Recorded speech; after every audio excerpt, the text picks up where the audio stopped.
October 21st. Just as 3I Atlas neared the Sun and Earth's astronomers braced for breakthrough, a sudden solar elongation blackout cut off all direct observation, leaving only frantic teams in Hawaii, China, and in orbit scrambling for any clue. Now this object, already famous for its retrograde orbit, its secretive high-speed flyby near Mars, and a post-perihelion distance greater than Earth's from the Sun, emerges to confirm its strangest twist yet. It is undergoing powerful non-gravitational acceleration, losing mass fast, yet there is still no tail. How can so many anomalies pile up in just days? And what evidence did the world nearly miss during that brief, total silence? October 21st brought a sudden, total blackout. As 3I Atlas slipped behind the Sun from Earth's perspective, every major telescope lost its line of sight in an instant. The object's path entered a solar elongation geometry, a narrow cone where the Sun's glare overpowers even the most sensitive detectors. For astronomers, it was a hard cutoff. Data streams from Mauna Loa, La Palma, and Chile went flat. The Minor Planet Center's tracker for 3I Atlas updated one last time, then went silent. Slack channels and Discord servers filled with terse updates. No acquisition. Sky saturated. Nothing. Inside the Atlas survey team, the mood swung from adrenaline to frustration. Weeks of careful planning to catch every movement, every glint of outgassing, were now put on hold by orbital mechanics. One observer in Hawaii typed, "It's gone. Dead zone until perihelion." In China, university teams cross-checked their last frames, hoping for a lucky break in the glare.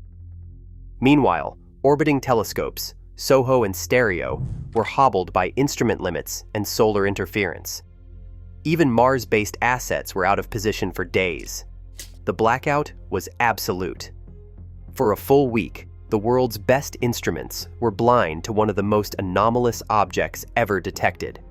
The timing was brutal. 3I Atlas was closing in on the Sun, approaching perihelion, the very moment when comets and interstellar objects often reveal their most telling behavior. There was no way to know if it would fragment, brighten, or vanish.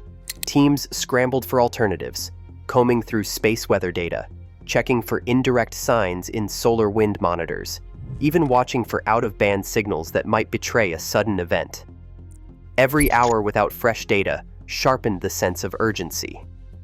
In the race to understand 3I Atlas, the blackout became a blank page at the heart of its story, a gap that could only be filled by indirect glimpses and anxious waiting. Mars offered a rare vantage as 3I Atlas swept past its orbit on October 2nd and October 3rd. The high-rise camera aboard the NASA Mars Reconnaissance Orbiter was tasked with capturing high-resolution images at closest approach, a feat requiring precise timing and coordination. The high-rise team worked through a narrow window, calculating exposure schedules and compensating for the object's rapid apparent motion against the Martian sky.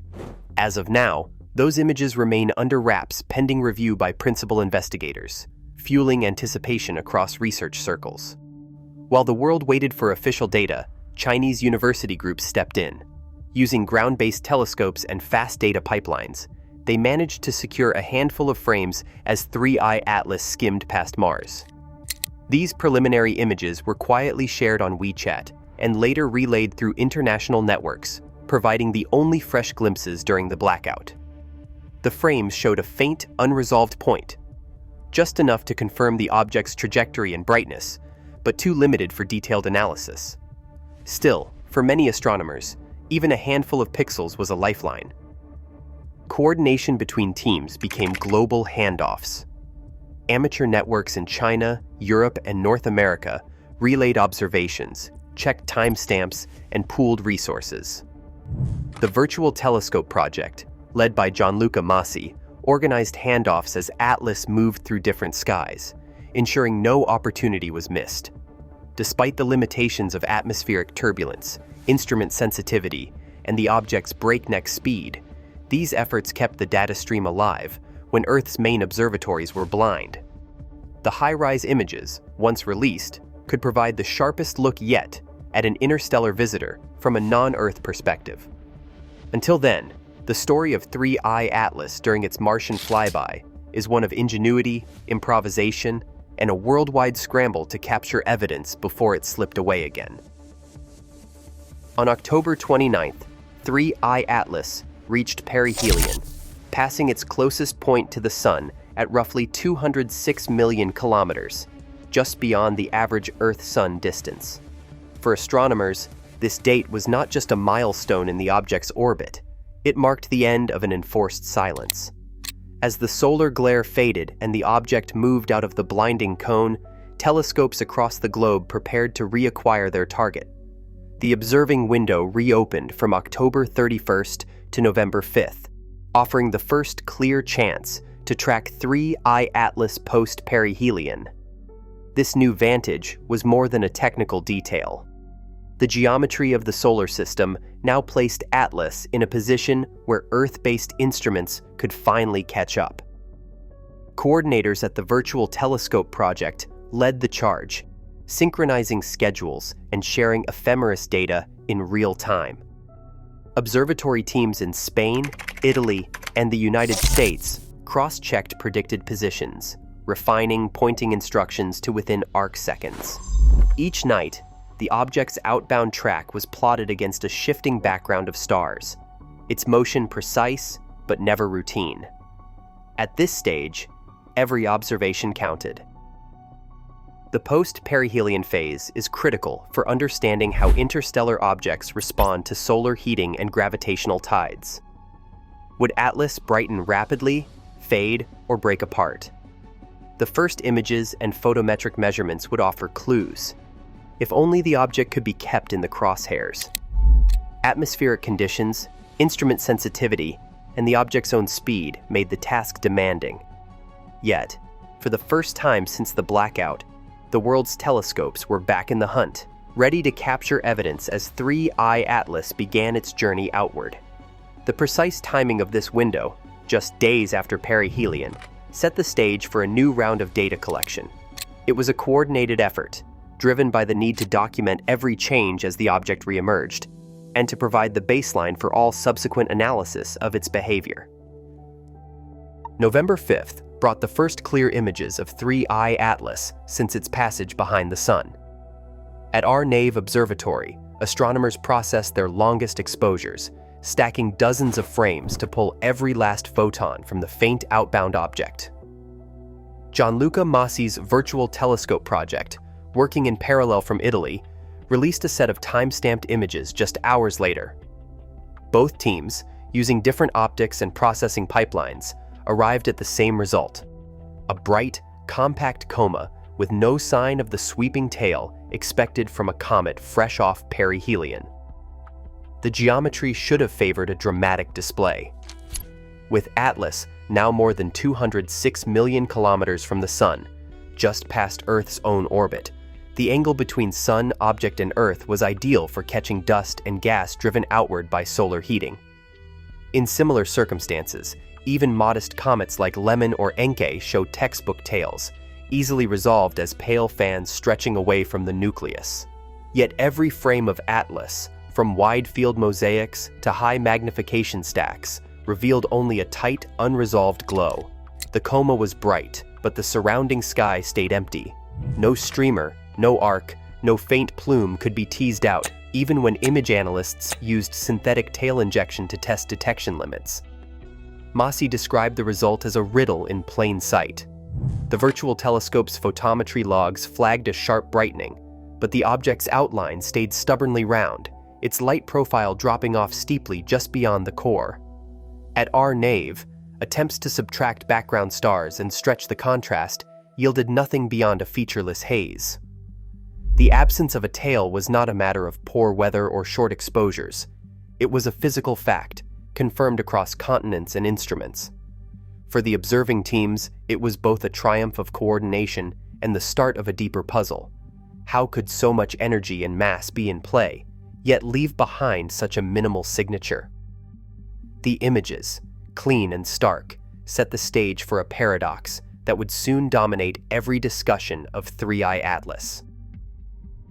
Photometry teams across 3 continents began logging data as soon as 3I Atlas cleared the sun's glare. The first striking result came from the green band centered at 0.464 microns. Compared to early October, the object had brightened by a factor of 5, a surge that left veteran analysts recalculating their baselines.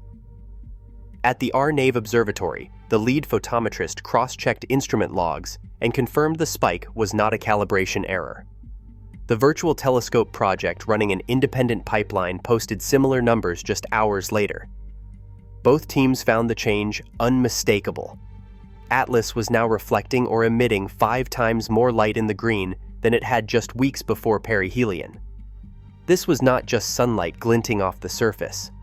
In comets, such a jump often signals a burst of gas and dust, a classic outburst as solar heat triggers volatile release. Yet the images told a different story. The coma remained tight and unresolved with no extended tail or fan-shaped plume. The brightness increase was real, but the morphology stayed compact. Analysts began to debate whether the surge pointed to a sudden release of large dark grains, or perhaps a change in the reflectivity of surface material itself. Broadband photometry covering visible and near-infrared showed the effect was strongest in the blue-green region. Color indices shifted slightly blueward, hinting at either fresh material or a change in particle size distribution. The object's total integrated brightness in the green band rose sharply, but follow-up measurements in red and near-infrared bands showed a less dramatic increase. These ratios became central to the developing models. If the surge came from gas or fine dust, a tail should be visible. If it came from large refractory grains or reflective changes, the coma would stay tight. Photometry logs from both ground and remote teams became the backbone for momentum calculations, feeding directly into estimates of mass loss and the mysterious non-gravitational push. Every data point added urgency to the puzzle: a 5 times brightening, a stubbornly compact coma, and no sign of the outflow that should by all rights be lighting up the night sky. Astrometric fits after perihelion left little room for no doubt. By November 5th, the Minor Planet Center and the ESA Dynamics Group reported the same result. 3I Atlas showed a non-gravitational acceleration at 3.7 sigma. In orbital mechanics, that is the difference between a statistical fluke and a real physical force. Gravity alone, whether from the sun, planets, or any known body, could not account for the motion. The data pointed to something else at work.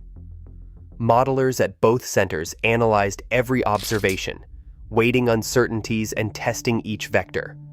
The dominant component ran anti-sunward, straight away from the sun, with a smaller transverse push but no measurable out-of-plane force. The effect was clean, two-dimensional, and persistent. Each new batch of data only strengthened the signal.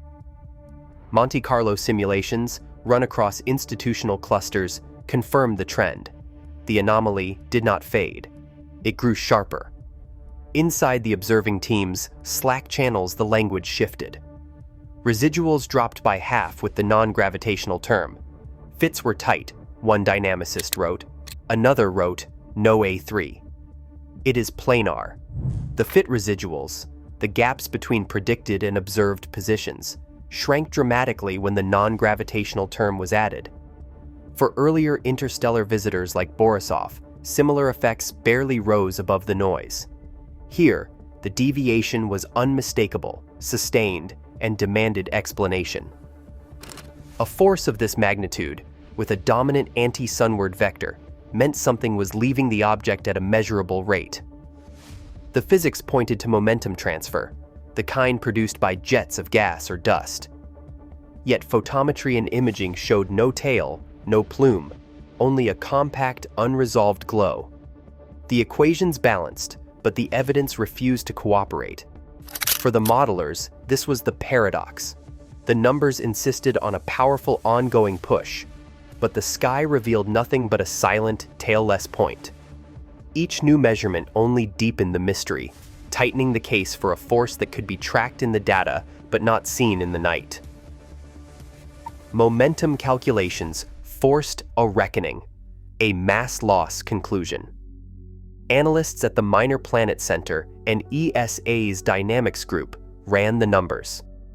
The observed non-gravitational acceleration, sustained over days, implied that 3I Atlas had shed more than 13% of its total mass as it rounded the Sun. For a nucleus of this scale, that is billions of tons of material expected to blast outward, enough, by all classical models, to produce a spectacular tail. Yet every image from our Nave Observatory and the Virtual Telescope project returned the same verdict: a bright, compact coma and empty sky beyond. No trace of the broad, sweeping dust or gas plume that should accompany such a massive outflow. This contradiction became the center of debate. The conservation of momentum leaves little room for ambiguity. If the object is accelerating away from the Sun, something must be pushing it. In comets, that push comes from jets of gas and dust, visible as tails stretching millions of kilometers. Here, the evidence split. The math demanded a forceful ejection, but the optics suggested almost nothing had left the nucleus.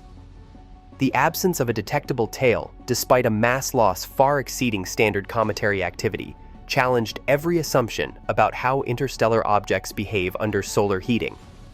For the teams tracking 3I Atlas, the paradox was now undeniable. The numbers and the sky were telling two different stories, and neither could be ignored. Comet Lemon, observed just 2 days before the latest Atlas images, offers a textbook example of what astronomers expect from a perihelion active comet.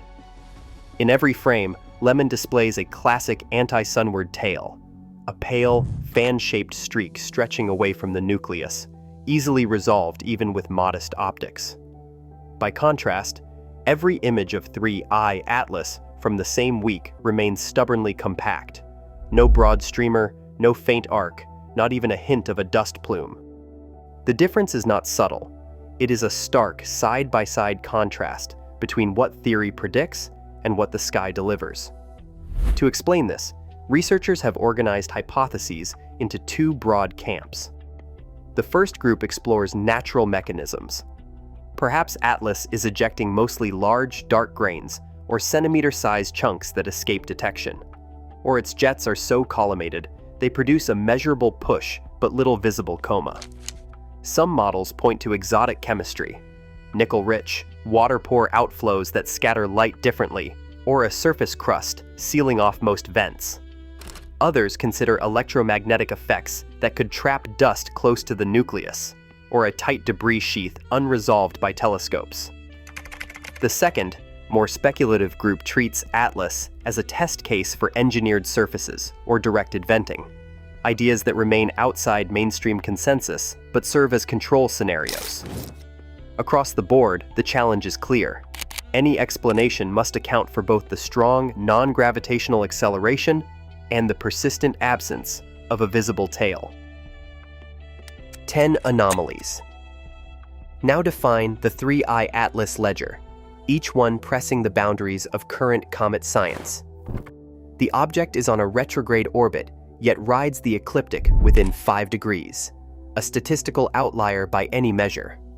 Its nucleus mass eclipses both Oumuamua and Borisov, while its inbound path threaded a near-impossible course past Mars, Venus, and Jupiter, timed to vanish behind the Sun at perihelion. In July and August, a real sunward jet, an anti-tail, was confirmed, not a trick of perspective, but a physical outflow.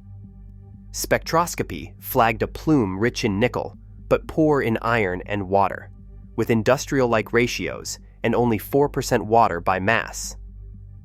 Light reflected from the coma shows extreme negative polarization and a blueward color shift, both rare for comets. The arrival direction lands within a few degrees of the historic WOW signal. Most recently, robust non-gravitational acceleration has been measured, implying more than 13% mass loss, yet no tail appears, defying expectations. Watch list. Every item on this ledger sets the agenda for what comes next. Observers are watching for any hint of tail formation or jet structure as the phase angle shifts. The planetary science community awaits the release of high-rise images from Mars, hoping for a sharper look at the coma and potential jets. Photometry and polarimetry campaigns continue, tracking color, brightness, and polarization changes. Astrometric teams prepare to refit the non-gravitational term as new data arrives, testing whether the push holds steady or evolves. Proposals for deep imaging with Hubble and the James Webb Space Telescope are pending, aiming to probe the outer coma and refine composition measurements. With each new observation, the ledger grows harder to reconcile, and the watch list only grows longer. Right now, data from 3I Atlas breaks what we thought we knew about interstellar visitors. 10 unexplained anomalies demand new models and sharper questions, because nature doesn't owe us easy answers. As more images arrive and the numbers refuse to add up, the universe reminds us, sometimes the only honest response is to look closer.